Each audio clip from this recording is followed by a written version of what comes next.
And Whitecube had a lot of bad artists showing a lot of really, really super glam shot work, which I have no problem with whatsoever. You know, it's nice to see. It's nice to see sometimes sort of Fabergé-like kind of objects that you can sell in such a distasteful way. And then on the opposite side, you had something almost much, in some ways, even more distasteful, where you had someone creating. Because Whitecube does not correct, but David Renner does. So you had this rather exquisite, large-scale times on the wall. And then you had some Das Bruck Alan, which was a mat placed on the wall with these people being trampled up and drawing. And then you had there were no plinths, there were no frames. It was highly created. There was an exquisite football that was made of razor wire on the floor, no plinth. Everything was read accurately, accordingly, perfectly for visual philosophy. They were selling. Oh my God! They had one painting on reserve for $1 million and so on. So which is more honest? In some ways, Whitecube was. Yeah. So the point is that there's nothing more powerful, nothing more desirable than visual philosophy. And the question is, I'm not a Marxist. I'm not suggesting that it shouldn't sell. I'm just pointing out the ridiculousness of it, the absurdity, and the absurdity of value. So, my position is not cynical either. I think it's extremely beautiful. It's just that there is no position. There isn't a position.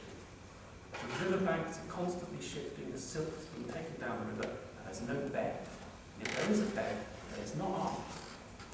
So it's very complicated. So I don't take a value position on this. I don't take a value position on just have medicine in a certain time. Great. It gets it to the general public. Everyone sees its message from one level or another. That Hans Ulrich is creating it. I think we all agree with that. Good. I think we all agree with all those axioms of taste, etc. They're all sort of to be taken automatically. They're not important to anyone's argument. But in terms of trying to get artists to empower themselves, it's confusing because on the one hand they can go maybe Maureen Paley will take them on Victorian era or whatever. Of course they can't.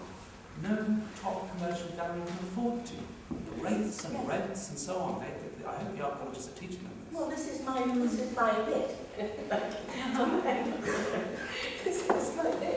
I think that artists have to be compelled, and that artists who come out thinking, oh my God, is this person going to like me? It's such a subjective judgment. Maybe I won't get a gallery deal. They're waiting for me to come by a kind of mentality.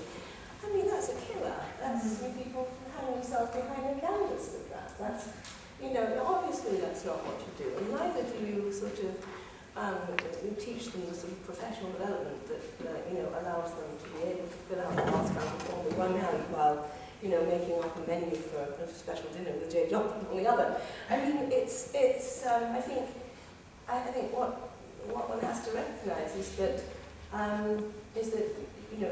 art's problem solving and critical, and that in itself gives people help, and that they come out empowered, having increased their skills and their self-esteem in a way. And I think everything that Sophie said is absolutely true. That it's this community in which you can not actually come to a sensus communis, not actually decide on a set of subjectivities that's going to be one value, but you can actually begin to feel comfortable not having anything but that sort of sliding level underneath. You still feel you can act, even if there is something that's moving underneath your feet. That you don't have to have any certainties. That there aren't any certainties. That I think. I think also, as when you talk about visual philosophy, I think that it's important as well that people understand the power of visual, the real power mean, I've been translating Georges Duhamel lately, who you know, writing in The Doctor in the Somme in 1916, and he says, you know, today my life was saved by a ray of light on a tarpaulin that turned yellow. And, you know, he meant his life was saved because he was at that point of utter desperation where, you know, that could happen. And that's what I mean by pushing ourselves right to the end when we talk about value and saying, well, there is only one value and it's our life. And I think, it probably sounds rather hippie and romantic and everything, but it isn't. It's absolutely the base of what you know, the pedagogy is, in a sense. It's absolutely the base of allowing people to act in a changing world. There is a way out as well in terms of this postmodern emptiness in one way or another. I mean, if you go back to 1968, Roland Barthes, Death of the Author, and all the rest of it. If I murder you, then basically you're the evidence, your body's the evidence, okay, that I murdered you. That's it. I can say I didn't do it really, and they just point at your body. Yeah? So the thing is that I have to admit, well, okay, there were mitigating circumstances. You really got on my nerves. However, they will still say, well, you murdered me. So the result is that I am put in prison, I'm put in jail. However, in the ethical world, that's the case. You're taking the court for it. In the art world, it's infinite deferral. In the art world, I'm not responsible for my art.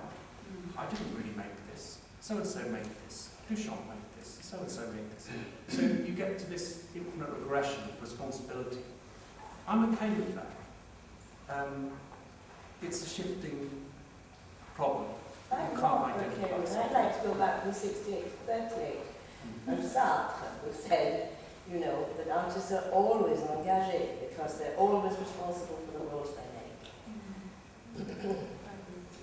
Who agrees to this? I think there has to And be you're- responsibility. And you're running back into universals, absolutes, which is interesting.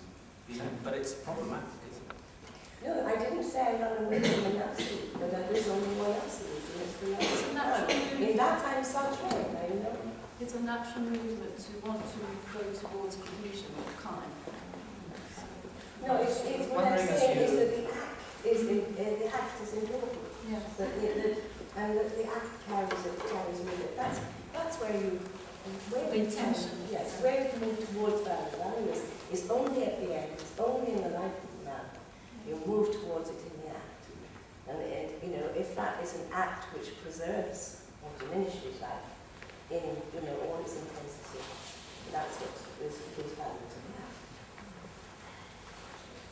It's a beautiful idea. It's certainly rarely recognisable in the world that we live in.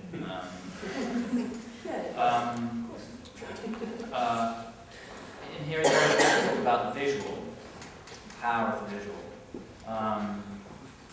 James, sunlit beam, the tarpaulin.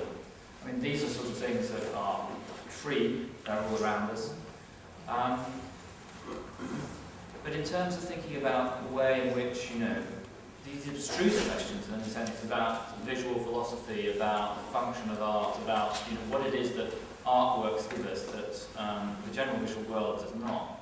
And not only that, but, you know, coming back to the question of this panel, why do those, you know, why does value accrue to those? And who, you know, brings that value to them? Who decides, you know, what that value is? Can we have any responses on that? It's the general public, Really? Do you think?